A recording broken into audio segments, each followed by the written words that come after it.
Sud Radio, parlons vrai chez Bourdin, 9h-10h, Jean-Jacques Bourdin. Il est 9h34, merci d'être avec nous. Donc, jeudi politique, nous reprenons nos bonnes habitudes avec la rentrée parlementaire. Eh bien, tous les jeudis, entre 9h30 et 10h, 2 députés ou 2 sénateurs viendront nous rejoindre pour débattre sur l'actualité, sur plusieurs sujets. Ce matin, Edwige Diaz, qui est députée Rassemblement National de la Gironde, bonjour. Bonjour. Merci d'être avec nous.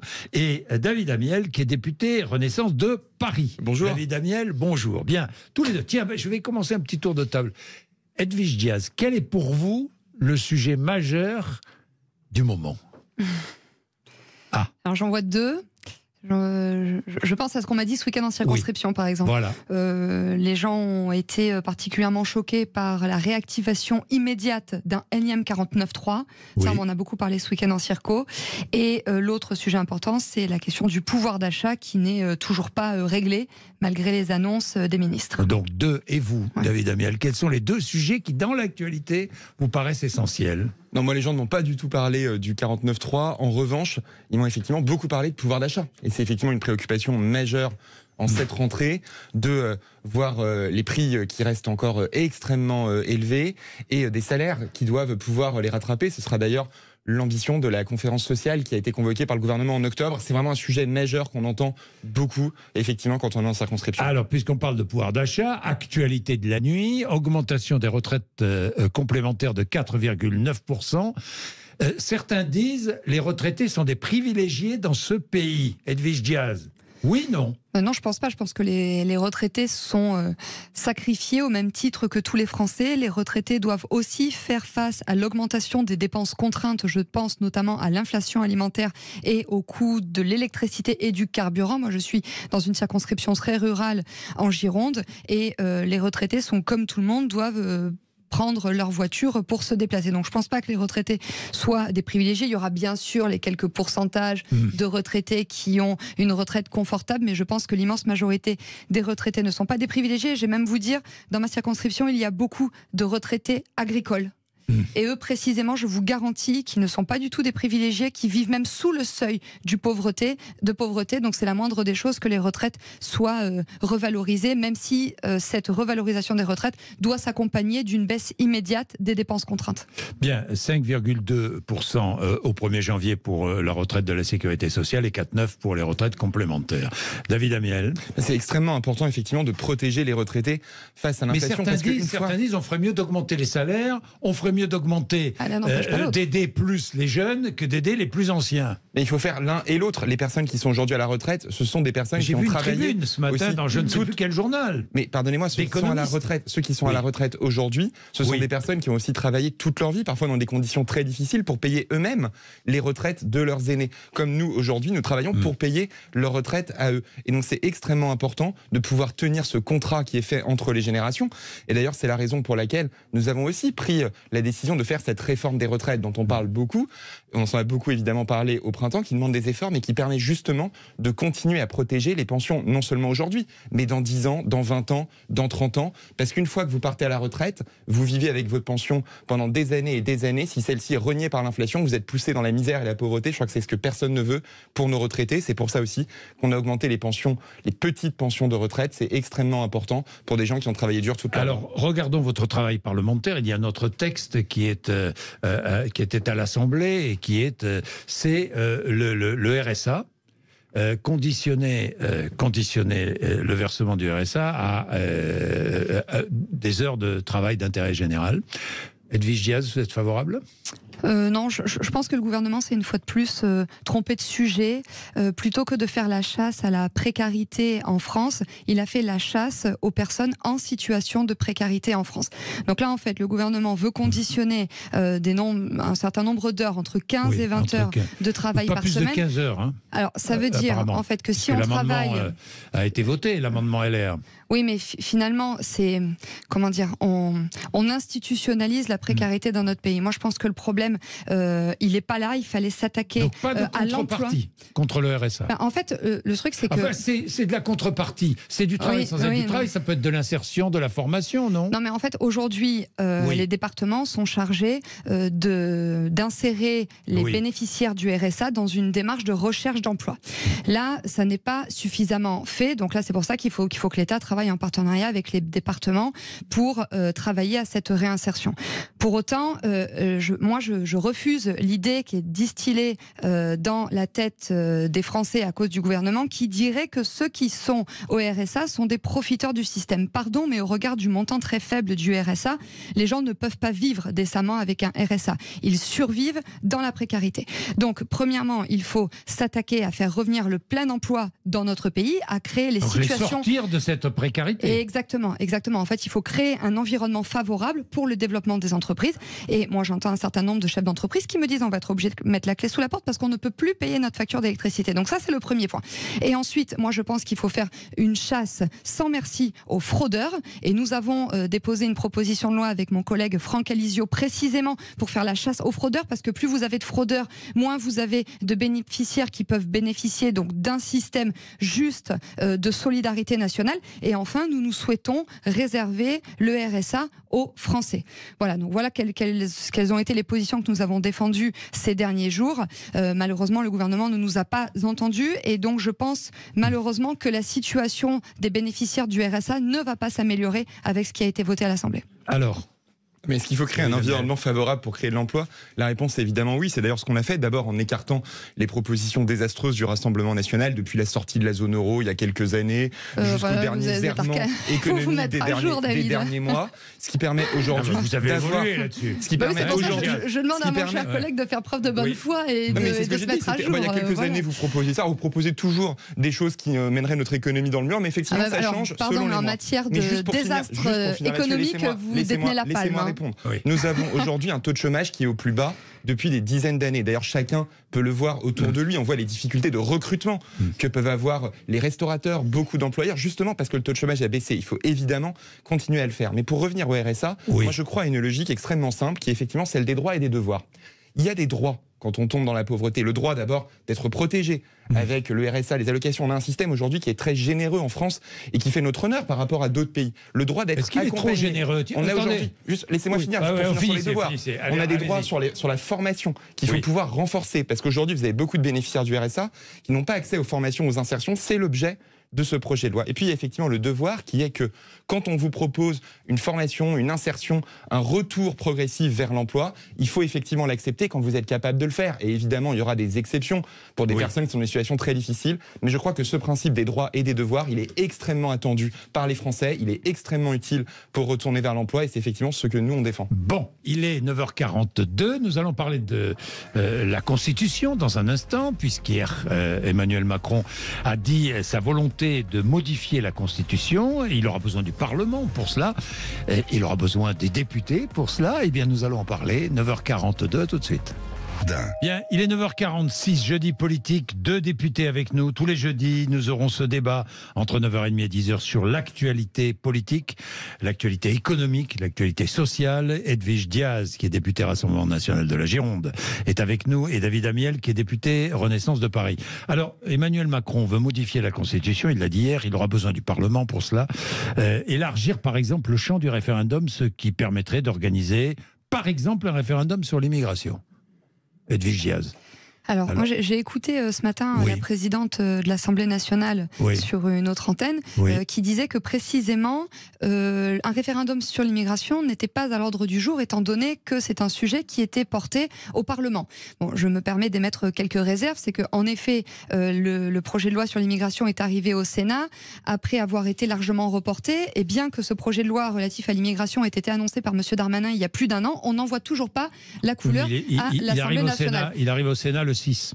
Oui, mais il est déjà passé au Sénat. Il est déjà passé au Sénat en février l'année dernière. Finalement, le gouvernement a dit qu'il ne prendrait pas en considération les amendements qui ont été votés par une majorité LR. Donc du coup, ils le font comme le texte ne leur convient pas, ils le font repasser au Sénat.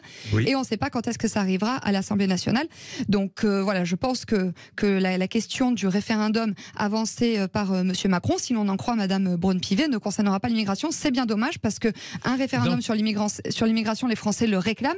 Et nous, c'est ce que nous disons avec Jordan Bardella. Le champ du référendum, ça permettra d'organiser, pourquoi pas, un référendum sur l'immigration, même s'il y a aussi d'autres sujets qui mériteraient référendum. C'est tout à fait ce que nous voulons et c'est la raison pour laquelle, faute de référendum sur l'immigration proposé immédiatement aux Français tel qu'ils le réclament, avec Jordan Bardella au moment de l'élection européenne, qui aura lieu le 9 juin prochain, nous disons, faisons de cette élection européenne un référendum pour ou contre l'immigration, pour ou contre la politique de M. Macron et de Mme von der Leyen en matière d'immigration. Mais, pardon, mais les affaires européennes ne se limitent pas à l'immigration, tout de même. Ah, mais je suis tout à fait d'accord. On peut parler aussi de la décroissance en matière agricole, on peut parler du prix exorbitant de l'électricité. Moi, je suis dans un département où il y a beaucoup de chasseurs. Parlez-leur de la directive oiseaux et de la chasse à l'oie. Oui, je vous confirme qu'il y a beaucoup de sujets qui méritent qu'on sanctionne précisément la politique menée par l'Union européenne et par Mme von der Leyen, alliée de M. Macron.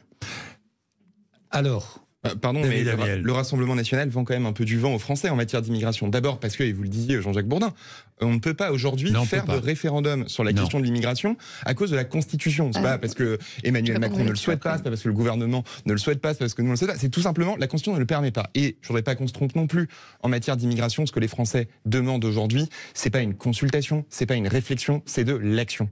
On a besoin de mettre en place des mesures urgentes pour pouvoir expulser plus vite ceux qui n'ont pas le droit à l'asile, pour pouvoir expulser les étrangers délinquants, pour pouvoir demander des critères beaucoup plus stricts en matière de pratique du français pour ceux qui ont des titres de séjour long, pour pouvoir aussi régulariser des personnes qui travaillent dur depuis longtemps dans des métiers en tension, par exemple dans nos restaurants. Et c'est ça qu'il faut pouvoir mettre en œuvre au plus vite. Maintenant, ce que le président a dit hier devant le Conseil constitutionnel, c'est aussi qu'il a entendu les messages des différentes forces politiques, de droite comme de gauche, qui ont demandé, c'était les rencontres de Saint-Denis au mois de septembre, de pouvoir avoir davantage de référendums. Certains, notamment à droite, demandent justement que fameux article 11 de la Constitution, celui qui dit les sujets sur lesquels on peut faire de référendum soient élargis, pour qu'on ait davantage de questions qui puissent être à l'avenir soumises à référendum. On a eu à gauche des gens qui demandaient par exemple que le référendum d'initiative partagée, c'est-à-dire des référendums qui sont à la fois demandés par les citoyens et par un certain nombre de parlementaires, puissent être davantage accessibles. Eh bien, le président a répondu hier, chiche, avançons sur ces sujets-là, sur des questions comme celle-ci. Il faut qu'on aille chercher un consensus pas 4 millions de citoyens pour un référendum d'initiative partagée, mais 1 million, si j'ai bien compris. Vous êtes favorable au référendum d'initiative partagée Nous, c'est plutôt le référendum d'initiative citoyenne, mais je veux juste rebondir sur ce qu'a dit mon collègue, puis je vous réponds après. Bon, moi, je pense que quand on entend la Macronie nous dire que présenter un référendum sur l'immigration, ça n'est pas possible, je pense que c'est de mauvaise foi. Parce que l'article 11 de la Constitution permet de poser une question aux Français sur l'organisation des services publics, la politique économique et sociale. Précisément, personne ne peut nier que l'immigration massive telle que nous la subissons en France n'a pas d'impact en matière de politique économique et sociale. Mais en fait, le fait que vous disiez que ça n'est pas possible, c'est juste pour justifier votre immobilisme, parce qu'en fait, vous êtes tétanisé à l'idée d'amener ce sujet sur la table. Pourquoi ? Parce qu'en fait, au sein de votre majorité, vous êtes fracturé.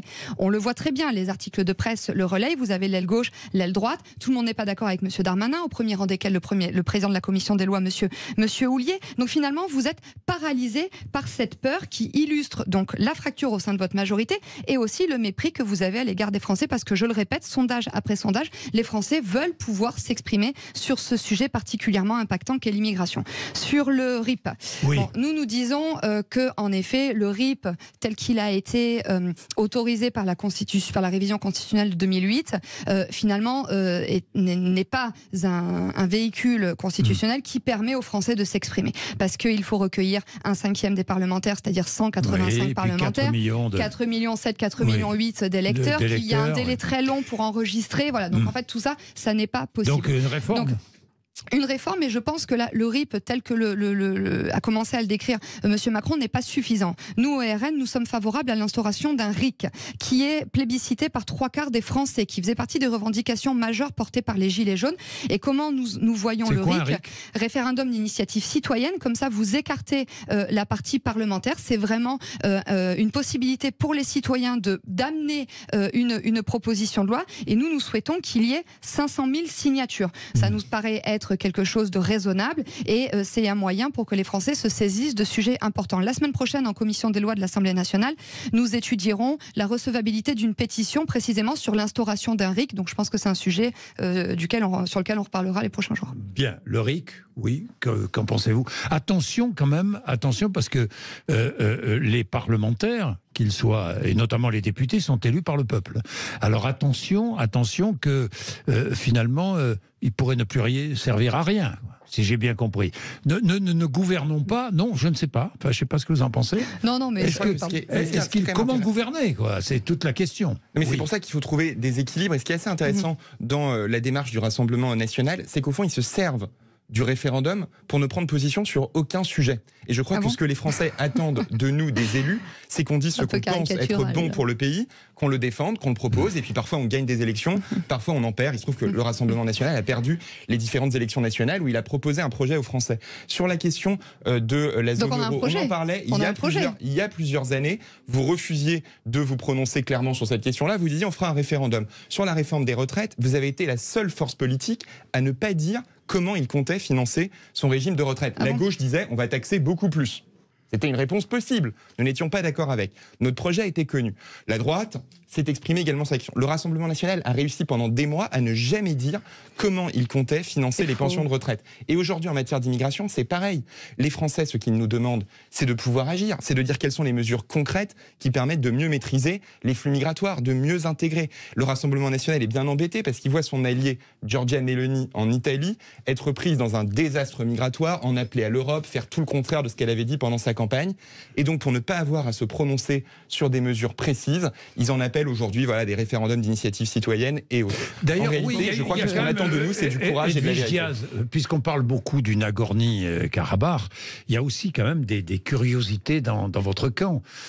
Quand je vois que les meilleurs soutiens en Europe de l'Azerbaïdjan sont en Hongrie, en Italie...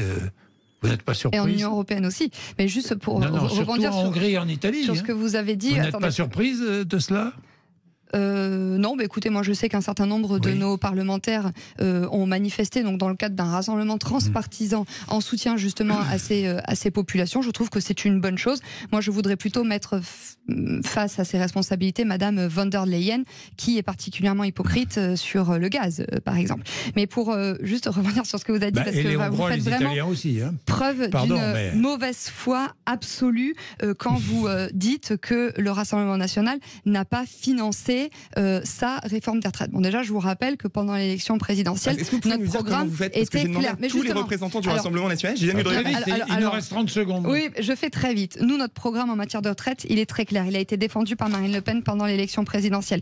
Départ à la retraite à 60 ans, dès lors que vous avez commencé à travailler avant 20 ans, avec 40 annuités. Comment on paye ça? Eh bien, avec les économies que vous n'avez pas le courage de faire. Taxation des super profits d'abord, que vous avez refusé de voter quand nous avons proposé cette solution. Nous voulons faire des économies sur le budget considérable accordé à l'Union européenne, des économies en matière d'immigration et des économies notamment sur les agences d'État qui coûtent particulièrement cher aux Français. Donc en fait, nous avons quelque chose que vous n'avez pas, c'est le courage politique. Aucun chiffre et donc aucune retraite pour les Français si on suivait ce projet. Bien, merci à tous les deux. 9h56, tous les jeudis ce sera ça. Et c'est passionnant, moi j'aime. Merci à tous les deux d'être venus nous voir. Beaucoup. Et bon travail parlementaire. L'émission après, les infos, Sud Radio Média, Valérie Expert et Gilles Gansman, que vous retrouvez avec plaisir tous les jours. Eh bien, tout à l'heure, Valérie Expert et Gilles Gansman recevront Jean-Jacques Latour, expert en cybercriminalité, la comédienne Adeline Blondeau. Il est 9h56.